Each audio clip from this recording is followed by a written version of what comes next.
even get a certificate of attendance. I'm Shelly Terrell, and I am presenting to you today from Texas. And today we're going to talk about ideas for using Google Plus with learners, but specifically language learners. And just before we start, just to let you know that currently Google Plus allows 18-year-olds and older. So that's one thing to consider. So I think it's a really great potential for university students. I think it's a really great potential for adult students as well. And I'll tell you why. And I've taught all ages from like 2 years old all the way to 80 years old English. So I'll be specifically talking about its uses for language learners. Now in the chat box, I'm going to share with you the slides in case anything happens, and you can go there. But you can also go to this bit.ly, bit.ly/capital ELT, lowercase links, ELT links, and then you'll find resources there as well afterwards. Please tell us in the chat box where you're from and what age group you teach. So some really cool features about Google Plus. It's free, first of all. And I think that if you actually have a school-wide account, a Google account, then that will take away the 18 plus rule. So you could possibly do it with much younger learners as well. But the cool features that make it really great potential for learning is it has real-time video chat, sharing, and collaboration. And it's better than Skype at the moment for video chat because it allows 10 people to have a video chat for free. And right now Skype has a group chat, so and you have to pay for it. So right now it's a little bit better for that. You still have the chat box on the side, but you have added features as well. For short time for free, you can actually use video chat with also Google Docs. You can use it to do a PowerPoint presentation and any of the Google Suite apps for a limited time.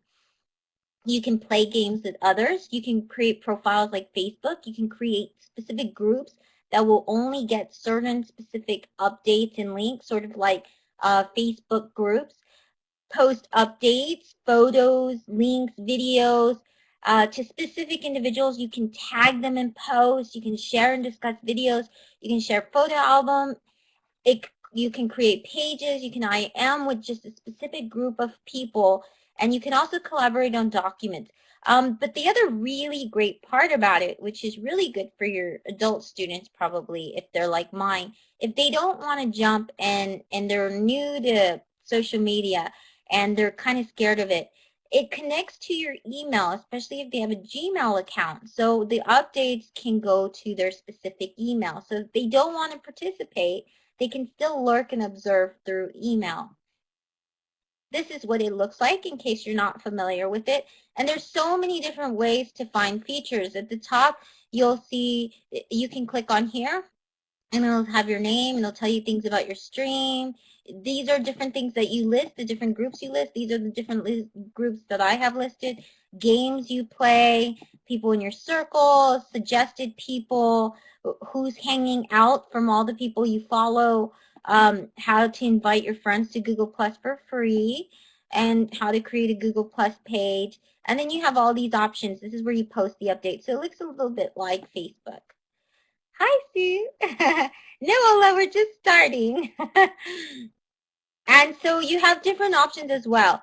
So the first thing is to take a better look at the stream and the things that you can click on and you can do. Now, these are the different types of circles that I have created. So just to tell you a little bit about the lingo of Google+. So they call groups circles. Sometimes they're also called huddles. So huddles are circles. And what that means is that the people that you follow, that you choose to follow, and a lot of times you can see them up here as well. You can click up here and see them. You can add them to a specific group. It could be a family. It could be business contacts. It could be it could be work related. It could be if you play a certain team sports. Now, for students, this works really well because if you have different classes, then you can go your intermediate classes or your level 1 class or your Wednesday class. You can call it whatever you want. And then you can break it up into classes. But not only break it up into classes, but you can even break it into small groups. And so I'll show you about that and discuss that a little bit later. But the great thing is that when you post something here on your stream, you can specifically choose which group to share it with. So if you only want to share it with your level 1 students, then you would just simply click that. You would click this circle. It comes out in the bottom when you do the update. It lets you highlight it. So you want to make sure that you highlight the ones, and it usually turns a green color, that you want to share it with. And then you only share it to specific classes. So that's the great thing about it. Well, the thing about Google Hangout is you can also do other things. If you go to the far right corner of that profile, then you'll see things such as your what hangouts, and a hangout is a different one. A hangout means basically you're going to have a video chat, but this is like dynamo video chat, and I'll show you why in a little bit. So these are just things. You can send invites. This is all on that stream page that I was showing you. Create a Google Plus page. And this is really important because I'll show you what I suggest. So the first thing you want to do as a teacher is you're going to want to create profiles, and you're going to want to get your students to create profiles as well. They want to have their picture, a really nice professional picture. And then you can put a little tagline about your picture. You can share different photos. Here, it's really great for students to be able to start with their Google Plus portfolio at the moment as well. It helps them develop a professional portfolio. You see how professional this looks? It looks so professional. So if a worker or somebody who wants to see me for a conference comes, then they can see this really nice profile about me. And it has about you, it has photos, videos. You can put the students, you can have them put an introduction video about themselves to kind of tell about their interests and things like that. So it starts getting them into thinking, especially college students that are getting ready for the workforce. It gets them that extra edge. If you're teaching business English, they'll really enjoy this as well because this is searchable. This is one of the first things that will pop up when you search your name, is if you have a Google Plus profile, then it's one of the first searches. So this looks very professional, and it's really good business-wise as well. And you can create a whole lesson on that as well with your students, especially if you're teaching language learners. Another thing you do is you create circles. And these are my suggestions. So create the circles to the classes. And when you create the circles, then you have the option to share the circle, and then you can share that circles with your students. And that's what I would do. It gives them a link to the circle, and they easily add everybody on the circle. They'll find it on their stream, or you can send it to their email. It's so simple to do. You just do it back on that stream page. So you can do it for individual classes, different types of levels. Let's say you have a literacy circle in your books, then you can do that as well. You can break it into small groups. So your circles aren't permanent circles. It's really easy to delete them. So if you want to break them into small groups, then you can have them create circles for their small groups. And you want to do that. And the reason you want to do that is because when they have hangouts, then it'll automatically send the notice to everybody in that circle. Or if they want to do updates and things like that, it'll automatically send it to that circle. So that's the important part of these circles that you're creating. The next step. Okay, so after, what did I do? Oh, what is it? Sorry. We're coming back. Technical difficulty. Starting in 3, 2, 1. Here we go. Sorry. Okay, we're going back. Okay, so after you create circles, you want to go to class page. You want to create a class page. And this is a really great thing to do. Here, this is the example I'm giving is a page I did for the consultancy. So I've been doing pages for a while, and I've learned a lot about it. It's a great process. But you put in the class logo. Maybe you can put a class picture or the class mascot if you want as the picture. Maybe you can have your students design a class kind of icon to put. And then you have your post, you have your about, so you can tell a little about your class. You can put photos, and you can put videos. This is what the class profile looks like. The students have to follow you in order for you to add them to this. So that's one thing that you should note. You can add multiple users. So if you trust different students, you don't have to do all of this yourself. You can actually add people now. It's just a recent feature to add multiple users to a page. So you just go and you click on the managers, And when you click on managers, then you can add the different people through their email. You have to put in their email and you invite them and then they'll add. So if there's those students that you identify that are really good at this, then this can be something that they're in charge of, or you can rotate tasks and you can constantly, as the owner, have different students in charge of the updating and things like that and make it in a regular kind of calendar kind of schedule. So you're not doing all of this yourself. And then you can always take them off so that way it's not everybody updating to that. How do I get a custom URL? Well, you want to get a custom URL because then that would be really cool for your page, right? Mine right now is g+.2 Shelly Terrell. And if you click on that, you'll automatically go to my Google Plus page. So you go to g+.2, this is the website. And when you do that, you get g+.2 kind of URL. It's like sort of like a shortened link, but it's the best thing for your Google Plus page as well. So just go to g+.2, I typed it in the chat box, and then follow the directions. You want to put in your nickname, you want to put your Google Plus ID. Don't put any spaces or anything because exactly how you have it is going to be, so Shelly Terrell, I just typed that completely in this box right here. And I didn't put any spaces or anything like that. So whatever you want the nickname to be, go ahead and put it right there. It has to be 3 to 25 characters and no special characters, so no spacing and things like that. And exactly how you put it is what it's going to come out, so be aware of that. And just follow the directions. G+2 Shelly Terrell, that's fine, see, and that's what it's going to look like. And then you can give that easily for your students to follow. So if you want to put, you know, level 1 class or something like that, then you can do all of that. And that's not a problem at all. So what's the next stage after that? Well, here are some tips to keep it active. You can use a lot of the features for your learners.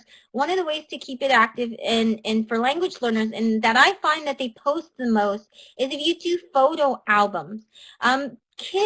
Students love pictures, and this is constantly when I'm doing the Google Analytics and stuff, this is when I do pages, this is the one that always gets the most kind of feedback. So if you want to keep it feedback, then add different types of photos. Now, the great thing is that you can add images of events. So every time you have an event in the class, like maybe you have a class party or maybe you have student projects, things like that, you can take pictures of that and create them as an album. You can have the student who's managing the page be responsible for uploading those pictures, and it's so easy to do. You can even do it inside your smartphone. And it supports different smartphones. Students can comment on the photos just like they can on Facebook. They can tag each other in the photos.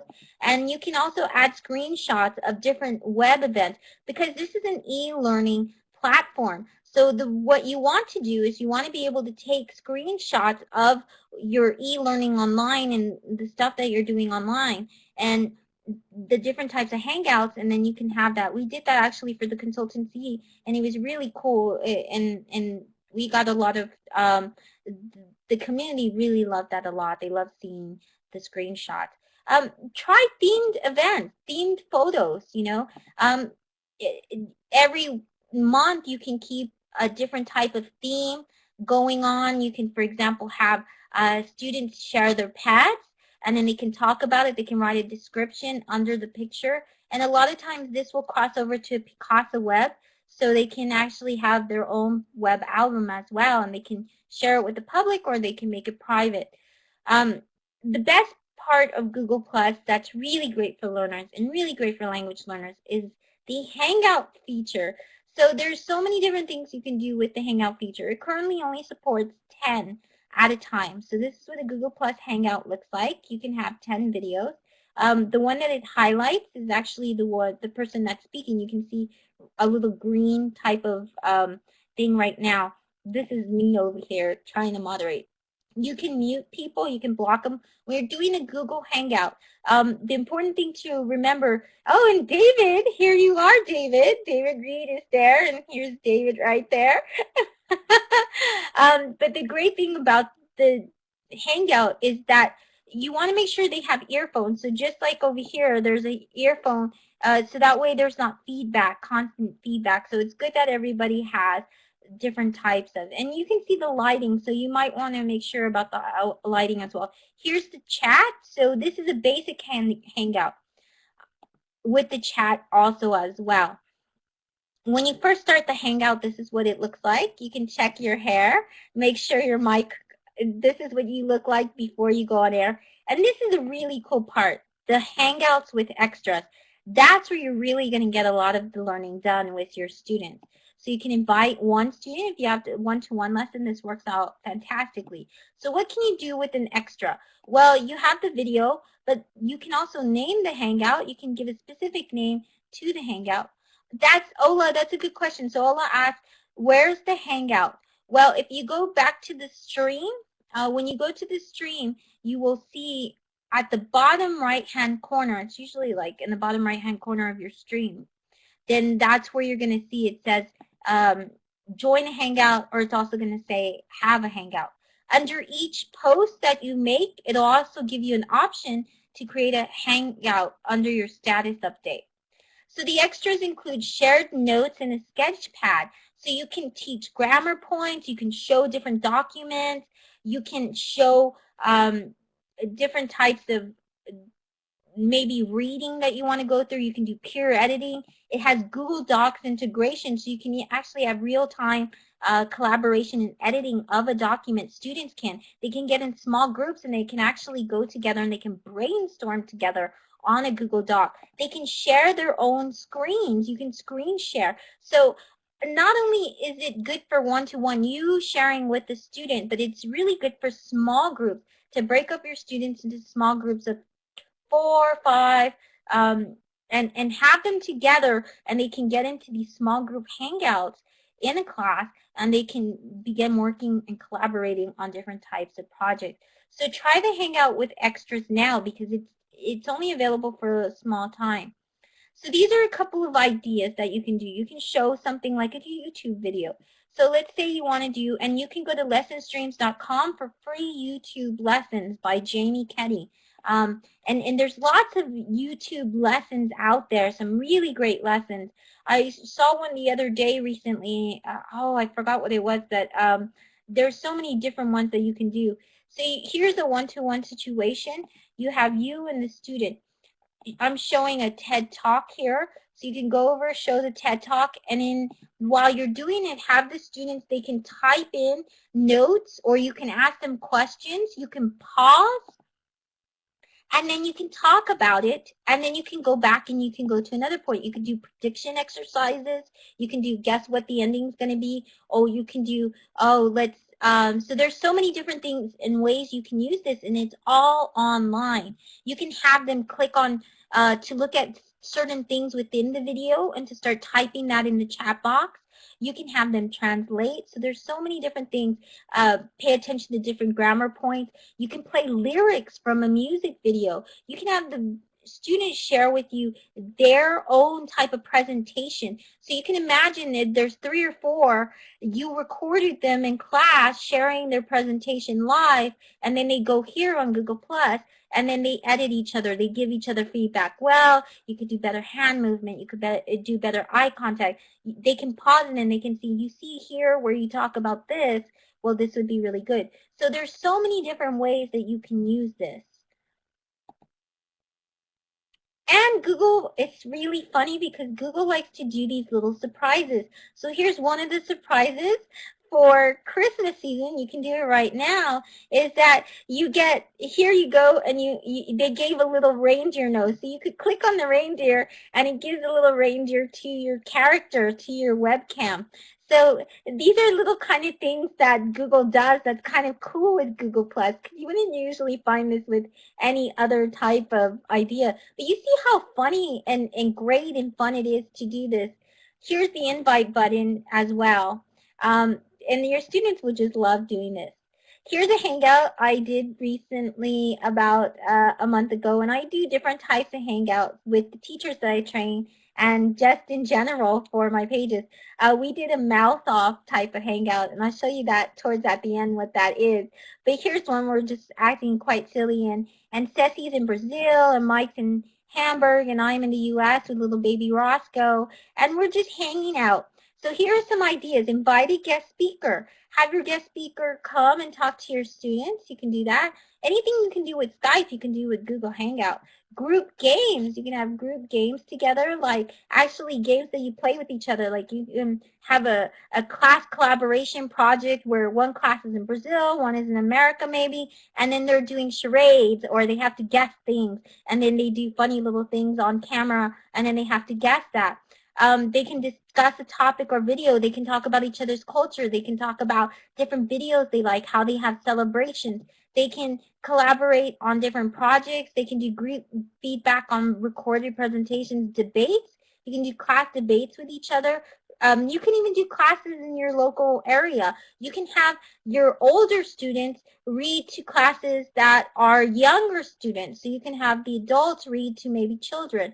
Right now, there's Cirili No, and she's asking, she's in Romania, and she asked for people. Exactly. Nina says, I do some of this via Skype. Well, Nina, you could also do any of this on this as well on Google Hangout. But the great thing about Google Hangout is that you can have more than one video. So you could have 3 classes at once. You can hang out with other classes. You can divide into small groups and have small groups get together, and they can do different things as well. No, actually, okay, Ola asked a very important question. Ola says the privacy setting in the Hangout is low. I think many people can see my video. In the Hangout, only those you can invite can be part of the Hangout. So make sure when you're first at that first window and it asks you that you only invite the people in your circle and don't invite anybody else.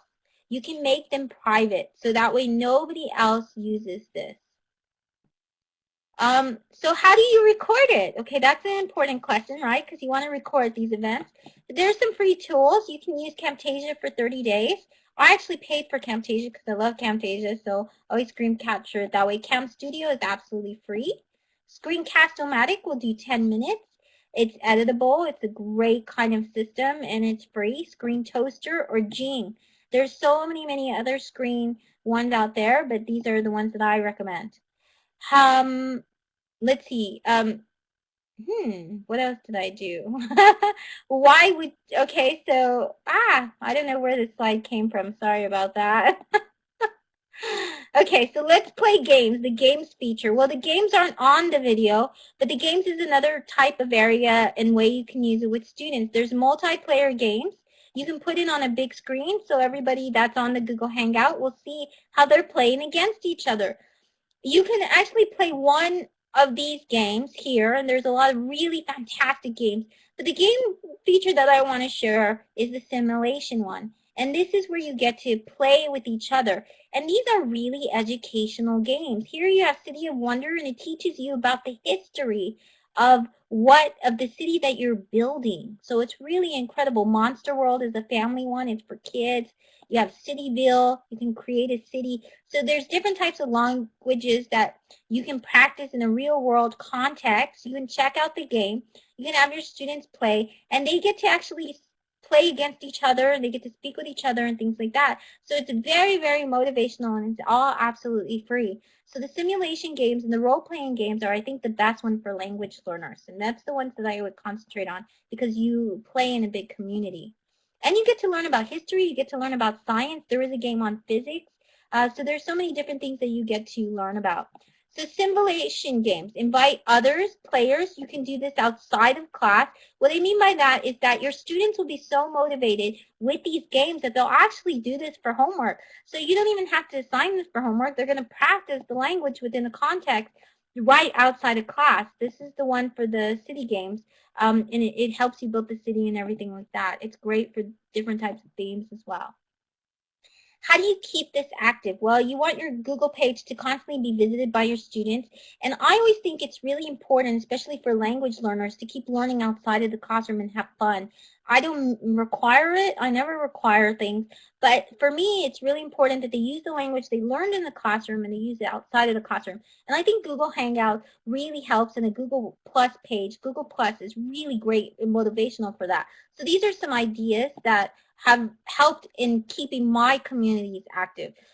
have a themed chat. Have them get together. They can get in literacy circles. They can discuss groups. They can also do different things like have them, some of the students will go and they'll have a poetry chat. They'll have a music video chat. You can set up a Google Calendar, and then you can have the chats listed. They can be the moderators of their own chat. But if they're constantly doing chats and they're the topics of it, then they'll do this outside of class. So theme chats, image caption contest. Make sure it's not with any student actually, but make sure the image caption contest is something funny like cats or pets or animals, so they don't pick on each other, because at that age, different students might get their feelings hurt. So you can do an image caption contest, and what that means is you basically take a really funny image of any of the students that they want to share. Tell them to take a funny picture outside of a statue or maybe of an animal, and then to put a little cloud on it. And the students will love this. And then on the status updates, they can just comment underneath, and whoever is liked the most, you can Google Plus it. And whichever one has the most plus, that's the caption that wins and is filled out and put in the album. So you can have an album of image caption contest. Polling, ask your students to different types of questions within the classroom about different topics. You can make it whatever you're teaching for the theme. And you can have them come up with topics as well. They love to answer polls. You can tag the students. So once they follow you on the page, you can actually tag them. So if your students are blogging or they did some kind of great work or anything, tag the students, so that way it dings them and it says, by the way, and it'll come up in their email and they'll say, you were tagged, and then they'll say, yeah, we have a class Google Plus page, so they'll be sure to visit it. Themed albums every week, have a month, have a theme album, Christmas time, or how you spend the holidays, or your favorite place outside, and you can have your students go around and they can take pictures, and they can upload it to the album and share with the other students and get good feedback and comments on them. Fill in the blank. So you do something, for example, in your status update, it says, my most, if I had $1 million, I would, and then you do ... and all the students have to go and they have to fill in the blank, and they love to do that. And then they get different types of pluses if the other students like it. Set up different hangouts and chats on fun things, on fun events, on things they like to do, like discuss graphic novels or discuss, oh, the Twilight movie is coming out, and they're really excited about it. So then they can have a discussion about that. But this is way to get them motivated to use language outside of the classroom and to get it from their minds and to use English in a positive, good way. Google Plus has a mobile app, and the great thing about this is that it's free on the Android, iPhone, BlackBerry, probably any smartphone available.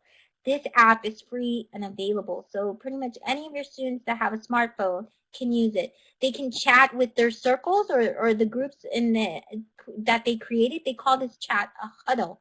It's only privately to those people in their circle. You can have many, many people on it. You can post on your stream, you can post photos, so they can take the photos and they can upload it to their Google Plus, to the class page right there. So if you have a theme photo album where they have to go and they have to do scavenger hunt and they have to collect things, and they can just post it to the Google Plus page right there. They don't have to carry anything or go through the mess. If they have it on there, then they can have it. So it's really good. And those were the ideas that I had. So I hope you learned a lot today. I hope you enjoyed it. And this is a picture from my Google Plus a mouth-off party. And this is Paulina Brunner, who was happy to be a part of it. Actually, we all came in, and part of the requirements to come to this party is you had to be part of the mouth-off and have that. If you want any of the slides, you can actually come here, and these are all the slides already downloaded and stuff. And you can also go to here, the HTTP, the bit.ly ELT links, and you will be able to find the presentation later when I upload it. And if you have any questions whatsoever, you can definitely always contact me at shellyterrell@gmail.com to get your certificate of attendance today, or you can go to my Google Plus page. Well, thank you for coming. Do you have any questions I can answer for you right now? I will be more than, happy to do this. And if you have any ideas or feedback, we would love to hear from you too. You're more than welcome to speak on the microphone. You can go ahead and just click the microphone at the very top if you have any ideas or anything that you want to talk about. Okay, Nina has a great question. She says, how do you persuade students to join Google Plus when everyone is on Facebook? I think it's a bigger sell for adults, but one of the ways, Nina, is it depends what level you have. But if you have university students, a great way is because a lot of them you can get them on Gmail. But the great thing is you can persuade them if you start doing the projects on there. If you start having them collaborate on Google Docs and stuff, and then they see how easy it is to collaborate. And if you have business English students, then they really love it because they can set up a professional profile, and it's better than Facebook because Facebook, it's not a professional online profile. But with the Google Plus page, you have a professional profile and it's searchable on Google. So when people search on Google, then their profile will come up. And when you give them that step, when you say, you could potentially have job leads and you're setting up your career, then it's a really good sell that way, is when you tie it to their careers and you say, look, it's very professional. It's much more professional than Facebook. And it is. It is. Okay, Gideon gives a good suggestion. He says, I have my students tie their blogs to Google+. Um, let's see, what is so each time they post there, it shows up in the Google Plus stream where students can be discussed easier than via blog commenting. That is a great idea, Gideon. And I find that to be true too, that when I have posted blog posts, that there's more commenting and it's so much easier to do on Google Plus than it is actually on the blog. So I think that's a great idea. And then David Reed says, the Google Docs integration feature is a killer feature, and being able to talk to a student, look at their